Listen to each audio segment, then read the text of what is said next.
हम सभी पक्षियों को हवा में उड़ते देखते हैं तो मन में कभी न कभी तो ये विचार आता होगा कि वो कैसे उड़ते हैं, हम क्यों नहीं उड़ सकते। क्या आपके मन में ये सवाल आता है कि पक्षी हवा में कैसे उड़ते हैं, उनके पंख कैसे उन्हें उड़ने में मदद करते हैं, उनके पंखों में ऐसी क्या चीज होती है जो उन्हें उड़ा ले जाती है और उनकी उड़ान की प्रक्रिया कैसी होती है। अगर आपके मन में भी ऐसे सवाल आते हैं तो बड़े रहिए इस वीडियो के अंत तक। मैं आपको बताऊंगा कि ऐसी कौन सी प्रोसेस होती है पंखों में जो पक्षियों को उड़ने में मदद करती है। दोस्तों, अगर आपकी भी विज्ञान में रुचि है और ऐसे वीडियो देखना पसंद करते हैं तो इस वीडियो को लाइक, शेयर और सब्सक्राइब कर लीजिए। शुरू करते हैं video. Title: the science of bird flight. पक्षियों की उड़ान का विज्ञान, वह ये कैसे करते हैं। सभी की बचपन में कम से कम एक बार उड़ने की इच्छा जरूर पैदा हुई होगी, लेकिन जब हमने बड़ों से ये सवाल पूछा था कि हम उड़ क्यों नहीं सकते तो क्या जवाब मिला था। अगर आज हमसे कोई पूछे कि इंसान उड़ क्यों नहीं सकता तो इस सवाल का क्या जवाब होगा। ये बात बहुत से लोगों को बड़ी उम्र तक हैरान करती है कि छोटे पक्षी तक जिन काम को आसानी से कर जाते हैं हम इंसान क्यों नहीं कर पाते हैं। इस सवाल का जवाब हमें ज्यादातर यही मिलता है कि हमारे पंख नहीं होते, इसलिए हम इंसान उड़ नहीं सकते। हम जब पक्षियों की तरह पंख भी लगा ले तो धरती हमें खींच लेती, लेकिन जब पक्षी अपने पंख फड़फड़ाते हैं तो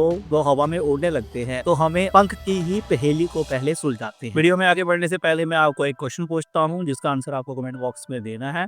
सवाल बहुत ही सिंपल है। सवाल है, भारत का राष्ट्रीय पक्षी कौन सा है। तो आपके ऑप्शंस हैं मोर, चील, तोता, कबूतर। तो इसका आंसर आपको कमेंट बॉक्स में देना है। चलिए वीडियो में बढ़ते हैं आगे। पक्षियों के पंखों में खास बात होती है और वह ये है कि उनके पंख इस तरह से डिजाइन होते हैं जिससे कि वो हवा को काट सकते हैं और पक्षियों के उड़ने की जो क्रिया होती है वो सफल होती है। वहीं हम इंसानों के पास जो भुजाएं होती हैं वह पंखों का काम नहीं कर सकती, जिससे हम उड़ नहीं पाते। लेकिन क्या अगर हमारे पंख लग जाए तो हम भी उड़ पाएंगे? इस सवाल का संबंध हमारे वेट से है। आमतौर पर पक्षी बहुत हल्के होते हैं और यही वजह है कि उनके हल्के वजन के कारण उनके पंख उन्हें हवा में उड़ने देने के लिए काफी है। यही वजह है कि जितना बड़ा और भारी पक्षी होता है उसके पंख उतने ही विशाल होते हैं।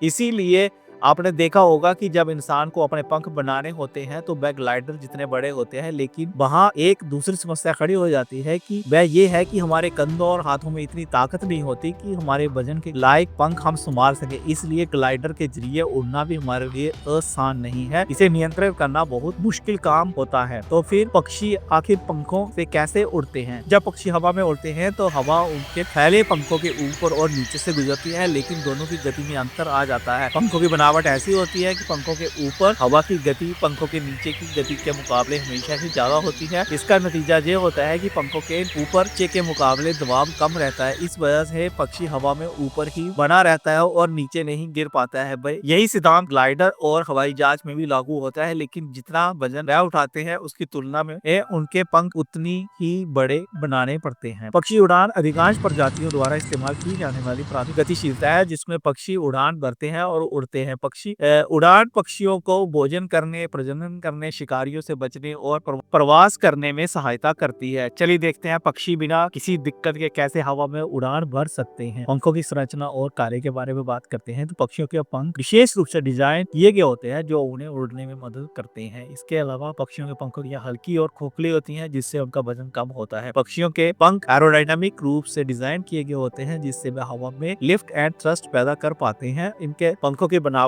में ऊपर की तरफ कर्वेचर होता है और नीचे की तरफ सीधा होता है, जिससे हवा ऊपर तेजी से गुजरती है और नीचे धीरे से। इसके चलते उड़ान उत्पन्न होती है। पक्षियों के शरीर की संरचना की बात की जाए तो पक्षियों के शरीर की संरचना ऐसी होती है जो उनको उड़ान के लिए अनुकूल बनाती है।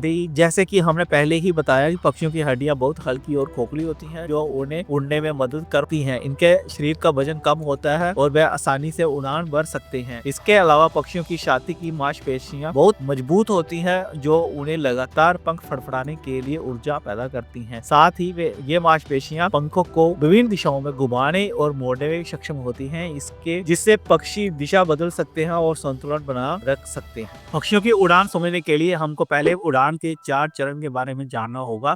तो पहला है टेक ऑफ। पक्षी अपने पैरों की ताकत और पंखों की फड़फड़ाहट से उड़ान की शुरुआत करते हैं। दूसरा है असेंट। एक बार हवा में आने के बाद वे अपने पंखों को फैलाकर ऊंचाई प्राप्त करते हैं। तीसरा है ग्लाइडिंग। उड़ते समय पक्षी कभी कभी अपने पंख फैलाकर और बिना पंख फड़फड़ाए हवा में तैरते हैं जिसको ग्लाइड कहते हैं। और फोर्थ है लैंडिंग। लैंडिंग समय पक्षी अपने पंखों को फैलाकर हवा का प्रतिरोध करते हैं और धीरे धीरे जमीन पर उतरते हैं। पक्षियों को उड़ान भरने के लिए बहुत अधिक ऊर्जा की आवश्यकता होती है। वे अपने भोजन से प्राप्त ऊर्जा का बड़ा हिस्सा उड़ान में खर्च करते हैं। कुछ पक्षी जैसे शिकार के पक्षी बड़ी तेजी से उड़ सकते हैं जबकि अन्य पक्षी जैसे गिद्ध हवा में ग्लाइड करके अपनी ऊर्जा बचाते हैं। पक्षियों के पंख कई प्रकार के होते हैं, जैसे ग्लाइडिंग पंख। ये पंख लंबे और चौड़े होते हैं जो पक्षियों को हवा में ग्लाइड करने में मदद करते हैं। और फ्लैपिंग पंख, ये पंख छोटे और मजबूत होते हैं और तेजी से फ्लैप करने में सक्षम होते हैं। पक्षियों ने विभिन्न पर्यावरणीय परिस्थितियों के अनुसार अपने पंखों और उड़ान तकनीकों को अनुकूलित किया है। जैसे कि शिकारी पक्षियों के पंख तेज और नुकीले होते हैं, जबकि समुद्री पक्षियों के पंख लंबे और चौड़े होते हैं। अब पक्षियों को उड़ान में बहुत सारी चुनौतियों का सामना करना पड़ता है, जैसे कि हवा की दिशा के हिसाब से उड़ान की दिशा निर्धारित करनी पड़ती है। इसके अलावा तूफान, बारिश, बर्फ जैसे मौसम की स्थितियां पक्षियों की उड़ान को प्रभावित करती है। तो दोस्तों, पक्षियों की उड़ान सिर्फ एक अद्भुत दृश्य नहीं बल्कि विज्ञान का एक बेहतरीन उदाहरण है। उनकी शारीरिक संरचना, पंखों की बनावट और उड़ान के प्रकार इस बात का प्रमाण है कि प्रकृति ने कितनी बुद्धिमानी से उन्हें डिजाइन किया है। तो मेरे दोस्तों, मैं ये उम्मीद करता हूँ कि इस वीडियो के माध्यम से पक्षियों के उड़ान के तरीके समझने में आपको मदद मिली होगी। अगर आपको इस वीडियो में जानकारी पसंद आई तो इसे शेयर करना ना भूलें और हाँ, कमेंट करके बताएं कि आपको पक्षियों से जुड़ी जानकारी में सबसे आश्चर्यजनक तथ्य कौन सा लगा। और हाँ, कमेंट बॉक्स में वीडियो में पूछे गए प्रश्न का उत्तर जरूर। इसके साथ इस वीडियो को रखते हैं इतना ही। मिलते हैं आपको एक और नए वीडियो में ऐसी ही रोचक जानकारी के साथ। तब तक बाय बाय, टेक केयर।